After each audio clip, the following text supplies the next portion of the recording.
We are weather alert tonight with heavy rain headed our way. What you need to know to prepare for the weekend. And Fox 45 obtains a scathing letter from Baltimore City's police union after recent contract negotiations. Why it's raising questions about how the mayor prioritizes funding. And breaking news out of the United Kingdom, the Princess of Wales announces she's been diagnosed with cancer. Live from WBFF in Baltimore, this is Fox 45 News at 6.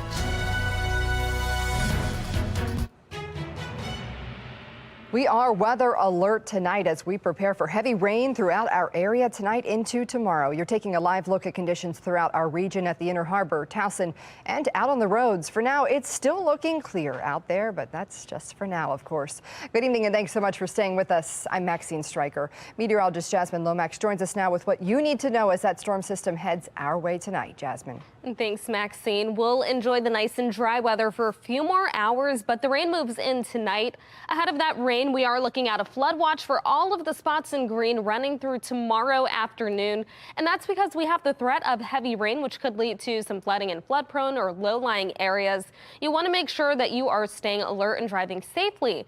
Now, when we take a larger look, you can see we are tracking some showers now starting to move into western Maryland. We're also keeping watch of rain to our south. We are looking at these two low pressure systems. These are both our next weather makers leading to rain into the night. Now it starts around midnight, but it continues tomorrow. We wake up to areas of heavy rain, and this could lead to several inches by tomorrow afternoon. Coming up, we'll have a closer look at where we could see that heavy rain and how this could impact your Saturday and my Weather Authority forecast. Back to you. Put the power of the Weather Authority Storm Center in your hands. Download the free WBFF Weather Authority app for your smartphone and use our powerful Doppler radar to follow storms right down to your street. Just go to your app store and search for WBFF to get started.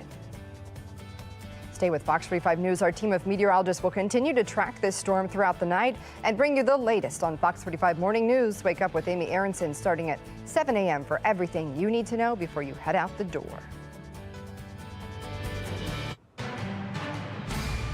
We are following some breaking news right now. Kensington Palace reveals the Princess of Wales is undergoing treatment for cancer. Princess Catherine released a video message this afternoon with a sober and sombering announcement. The 42-year-old was hospitalized in January for an unspecified abdominal injury or surgery.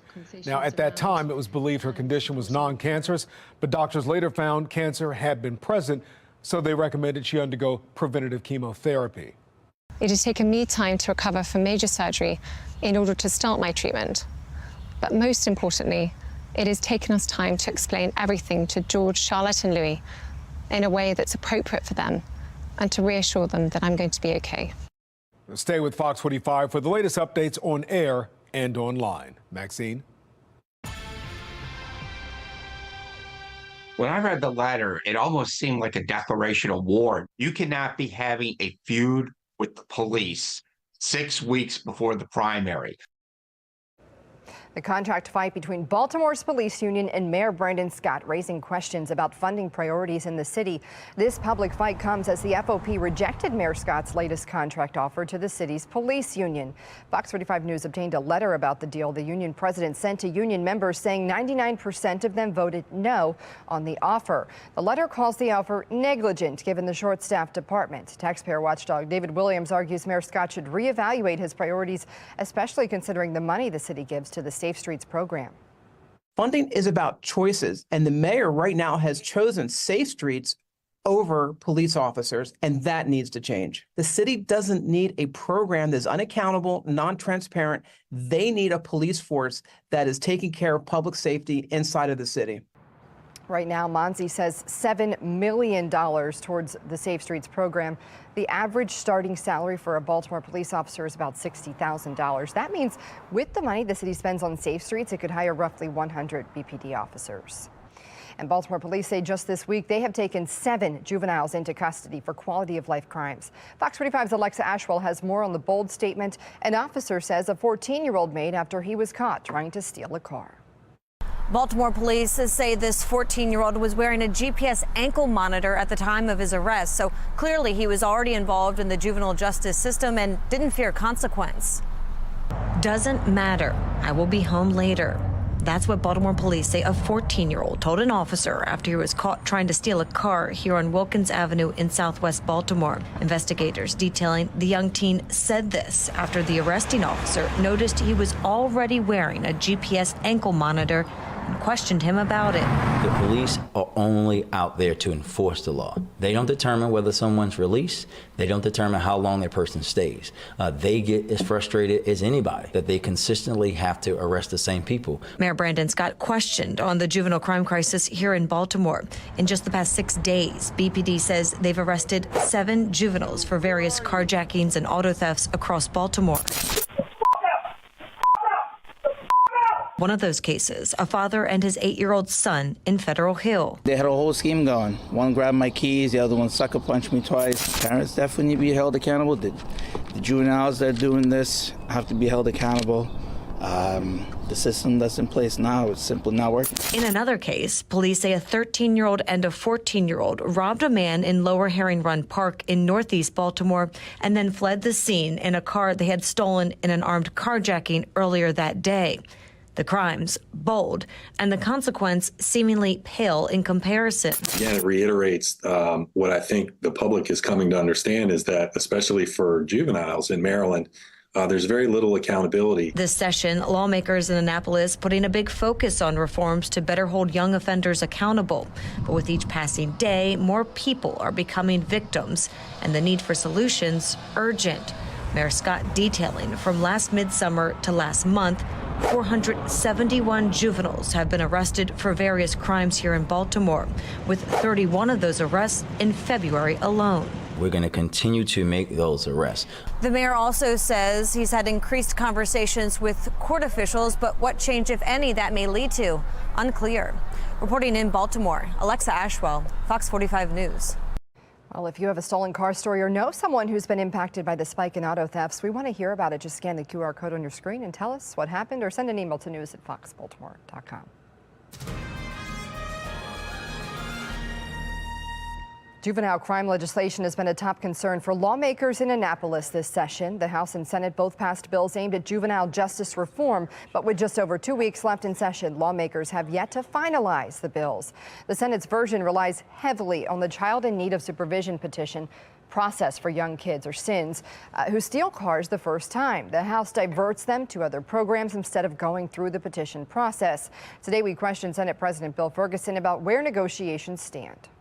Have you had any conversations with Chairman Smith about what to do with kids and the SINs petition and how that is significantly different than the version that came out of the House? Yeah, I mean, I think that there is an overarching need that Maryland has to work on moving forward about the effectiveness and quality of the SINs process. It is something where our system is less robust than other states, and we have the opportunity with this legislation and with the administration to enhance that SINs process that brings in the whole family, brings in lots of different resources.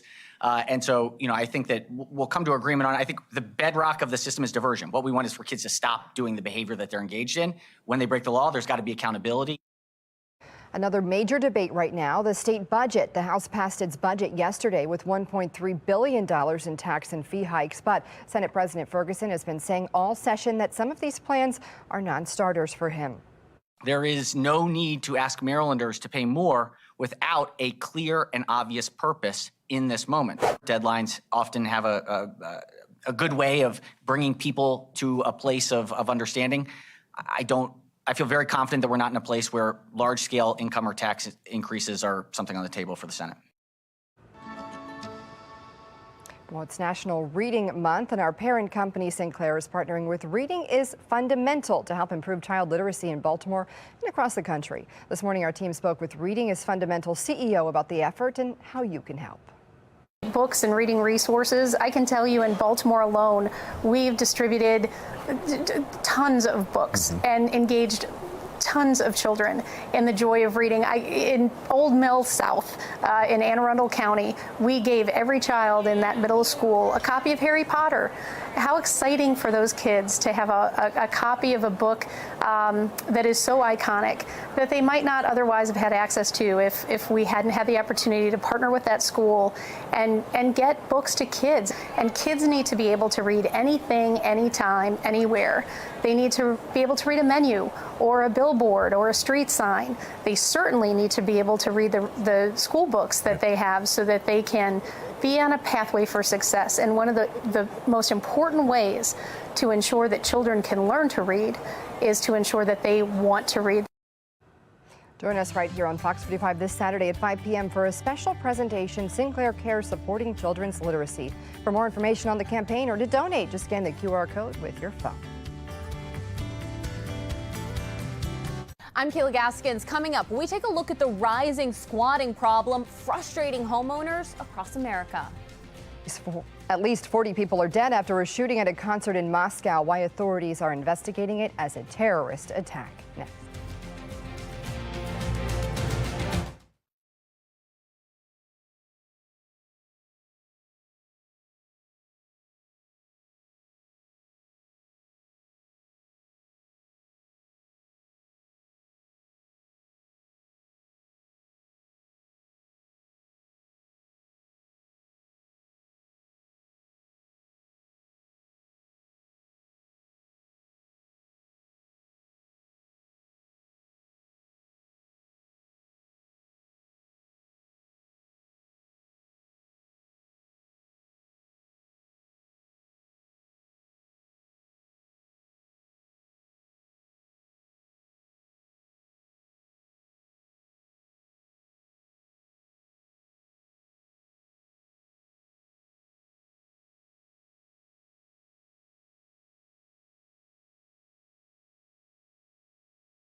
Just in, CNN reports that ISIS has claimed responsibility for today's attack at a concert in Moscow. Russia's top security agency says 40 people were killed and more than 100 wounded after several gunmen opened fire on a concert hall in Moscow, then set it on fire. Local news reports say the suspects threw explosives, which sparked a massive fire at the Crocus City Hall.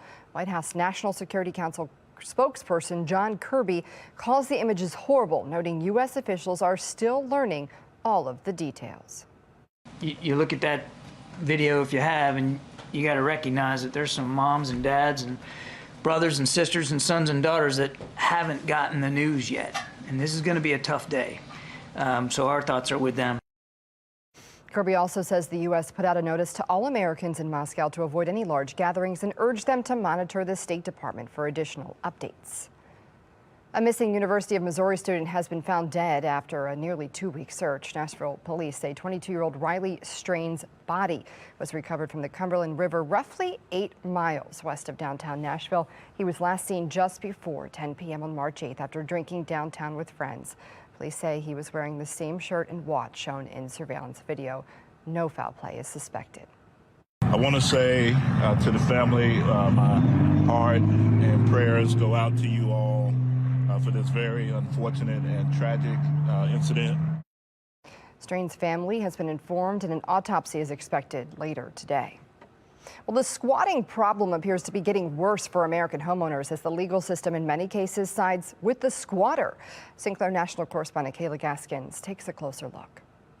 A new trend on TikTok causing alarm bells to ring nationwide. They're not squatters' rights, they're your rights. Users sharing tips on how to live for free using squatters' rights. A Venezuelan migrant with 500,000 followers going viral for posting a video instructing migrants how to invade American homes and invoke squatters' rights. Ya que me enteré que existe una ley. A tragic situation unfolding in New York City, where a 52-year-old woman was found dead, her body stuffed in a duffel bag. NYPD believes squatters took over the home while no one was there for months, killing the woman when she returned. There is virtually no recourse for when someone is gaming the system here. Police catching and arresting 2 teenagers for the murder. In Queens, police arresting a woman earlier this week for unlawful eviction when she tried to kick squatters out of a house she owns. You shouldn't be trying to steal my house. In New York City, squatters are considered legal residents after 30 days. In Washington state, a judge siding with a squatter, granting him a restraining order against the owner of a $2 million home. Aren't you the one technically trespassing? Neighbors staging protests in favor of the homeowner. The problem is so bad in California, you can now hire the squatter squad to come remove people from your property. The growing problem bringing attention to existing local and state laws that side against the homeowner, igniting a push to have them changed. I'm Kayla Gaskins reporting. We are weather alert tonight with heavy rain expected tonight into the weekend. Meteorologist Jasmine Lomax tracking that storm and has more on what we can expect. Jasmine.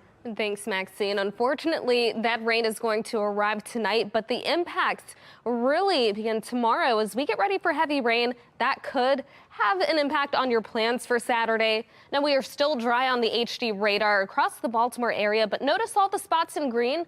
This is for a flood watch through tomorrow afternoon as we get ready for that next system.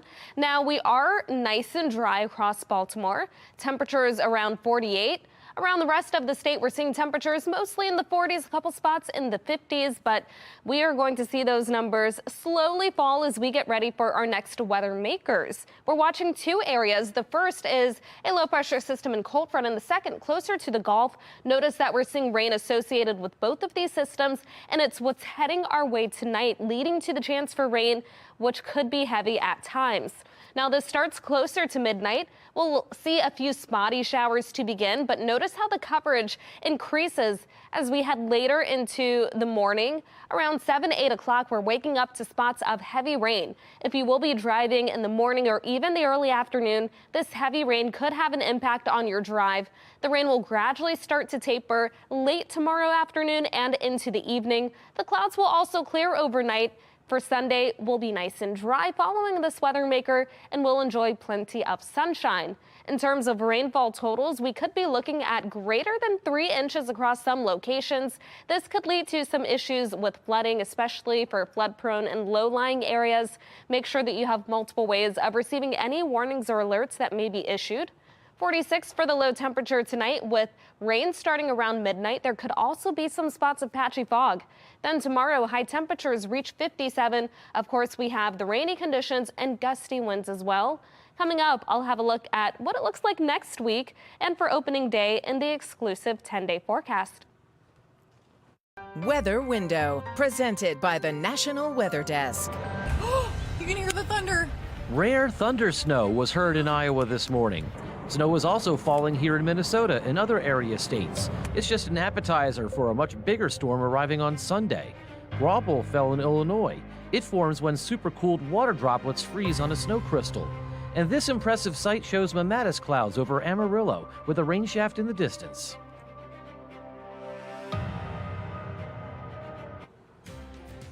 Another Fight Club investigation at a Maryland school after at least 3 other violent incidents, the latest on the investigation in Charles County.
Tonight, Charles County, Maryland school leaders looking into yet another fight club. It comes after at least 3 other violent incidents, the most recent involving an attempted robbery of a student. Brad Bell from our Sinclair sister station in D.C. reports.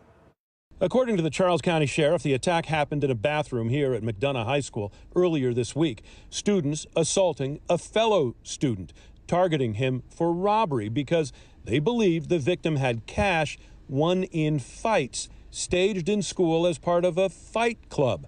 The latest example of what seems to be an emerging trend of staged school fights, often posted on social media. A spokesperson for the Charles County Sheriff's Department confirming to us that they are launching a broader investigation, not just into the single assault, but also into the fight club issue in general. The investigation coming just days after 7 News first reported this caught on camera classroom fight between 2 girls at Davis Middle School, also in Charles County. The long-term substitute teacher in the class actually setting up the fight and telling the students not to snitch, outraging parents. She need to be locked up.